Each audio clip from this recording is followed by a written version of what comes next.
सभी को वृक्ष प्रणाम। आज दिवाली का पर्व प्रारंभ होने वाला है। दिवाली का 5 दिन का पर्व। और आज हम बात करेंगे कि दिवाली मनाने का सही नियम शास्त्रोक्त और कौन कौन से हमारे अच्छे मुहूर्त हैं जिन मुहूर्त पे हमें पूजा करनी चाहिए और कौन कौन से पेड़ पौधों की पूजा हमें करनी चाहिए। तो भविष्य पुराण इसमें कहता है, कार्तिकेय प्रदेशे तु विशेषेण अमावस्याम निशावर्धके तस्याम संपूजये देवी भोग मोक्ष प्रदायिनी। भविष्य पुराण अर्थात जिस दिन निशित काल में प्रदोष काल में अमावस्या तिथि आती है उस दिन माँ भगवती को भोग लगाना उत्तम माना जाता है। उसी दिन दीपावली का पर्व मनाया जाता है और इसके अनुसार 12 नवंबर को ही ये शुभ दिन शुभ मुहूर्त आ रहा है। दूसरा, क्योंकि दिवाली एक रात्रि का त्यौहार है, इसलिए जिस दिन रात्रि के समय अमावस्या तिथि आए उस दिन दीपावली को मनाना चाहिए। ये इसका एक विशेष नियम है। अब हम बात करेंगे कि दिवाली के दिन हमारे कौन कौन से विशेष मुहूर्त हैं जिसमें हमें पूजा करनी चाहिए। तो सबसे पहले हम बात करते हैं चौगड़ी की। तो सुबह चर 8:15 से 9:34, लाभ की चौगड़ी 9:34 से 10:53, अमृत की चौगड़ी 10:53 से 12:12 दोपहर तक है। और उसके बाद शुभ की चौगड़ी है 1:31 से 2:50 तक। उसके बाद जो शाम की चौगड़ियाँ हैं वो शाम को 5:27 से 7:08 तक। अमृत की चौगड़ी है 7:08 से 8:49 तक। और चर की चौगड़ी है 8:49 से 10:30 तक। और रात्रि को भी एक चौगड़ी आ रही है, लाभ की चौगड़ी है, जो कि 13 तारीख की रात 12 की रात को 13 की सुबह 1:52 से 3:33 तक। तो ये जो चौगड़ियाँ हैं ये बहुत ही शुभ मुहूर्त हैं, इनमें आप कर सकते हैं। जो भी समय जो भी उपयुक्त ऑफिस में या घर में आप इसमें कर सकते हैं। प्रदोष काल शाम को 5:27 से रात को 8:09 तक ये प्रदोष काल है। उसके बाद वृषभ लगन और सिंह लगन को इसलिए विशेष माना जाता है क्योंकि ये स्थिर लगन है। ज्योतिष में 3 लगन होती है, चर स्थिर द्विस्वभाव। स्थिर लगन मतलब स्टेबिलिटी को रिप्रेजेंट करता है। तो वृष लगन है शाम को 5:39 से 7:34 तक। उसके बाद निशित काल आता है रात को 8:09 से 10:51 तक।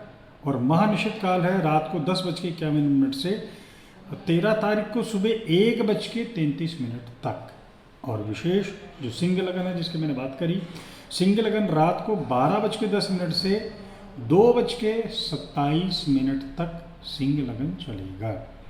अब ये जो मुहूर्त मैंने आपको बताए, इन मुहूर्त में विशेष रूप से आप पूजा करें। पूजा करना लाभकारी होता है। माँ भगवती, माँ लक्ष्मी प्रसन्न होती, कुबेर देवता, भगवान गणेश प्रसन्न होते, विद्या बुद्धि की कामना के लिए पूजाएं की जाती हैं।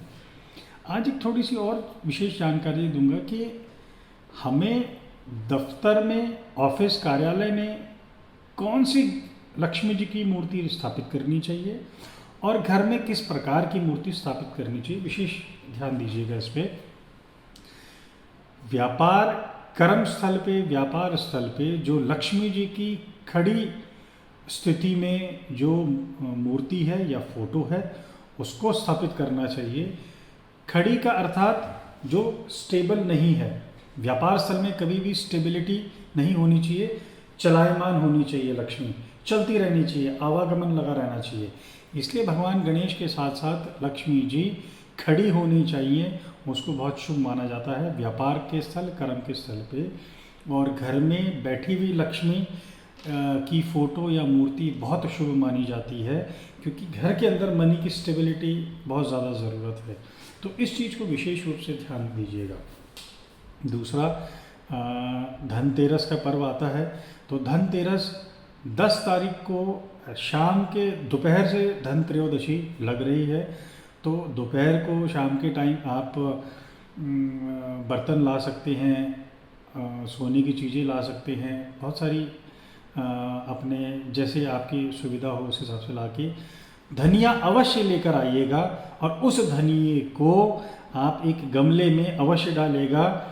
उस धनिये में जैसे ही पौधे निकलेंगे वो लक्ष्मी का स्वरूप माना जाता है, क्योंकि धनिये का शब्द भी, धनिये का अर्थ भी धन से संबंधित माना गया है। इसलिए लक्ष्मी पूजा में विशेष रूप से धनिये की पूजा की जाती है, पूजा में उसको रखा जाता है।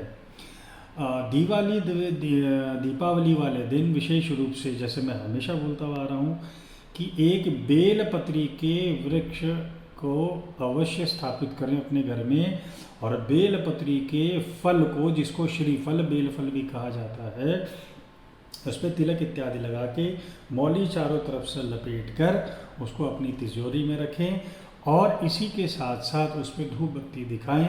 उसके साथ हो सके तो कपूर की डली अवश्य रखें। लाल रंग का कपड़ा लें, उस कपड़े में आपका बेलफल, श्रीफल और कपूर की डली और साथ में एक इलायची, इसकी पोटली बना के आप अपने गले में, अपनी तिजोरी में इसको अवश्य रखें। ये माँ लक्ष्मी को प्रसन्न करने के लिए बहुत अच्छा उपयोग है। और अगर संभव हो सके तो दीपावली के दिन शाम के टाइम पे जो बेलपत्री का वृक्ष है उसकी पूजा करें, उसकी अर्चना करें, महालक्ष्मी के मंत्र का जाप करें।